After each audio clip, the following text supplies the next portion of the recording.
'n voorwerp val vry in 'n vakuum naby die aarde se oppervlak. Watter een van die volgende stellings oor die beweging van die voorwerp is korrek? Die korrekte antwoord is D. Die eerste stelling, die snelheid van die voorwerp bly konstant. Nou, 'n voorwerp in vryval se snelheid sal toeneem soos wat die voorwerp na onder val. So hierdie stelling is verkeerd. Dan stelling B. Die snelheid van die voorwerp sal uniform afneem. Nou dit is ook verkeerd, die teenoorgestelde is waar. Die snelheid sal eerder toeneem onder die invloed van gravitasie.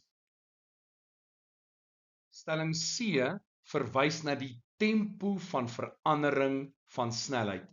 Tempo van verandering, met ander woorde, die verandering in snelheid gedeel deur die verandering in tyd.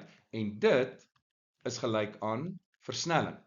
So C sê eintlik die versnelling van die voorwerp sal uniform toeneem.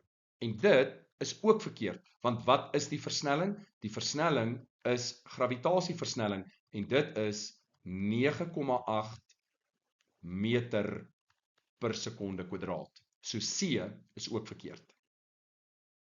Korrekte stelling is D, die tempo van verandering van snelheid, met ander woorde, die verandering in snelheid gedeel deur die verandering in tyd, en dit is ons versnelling.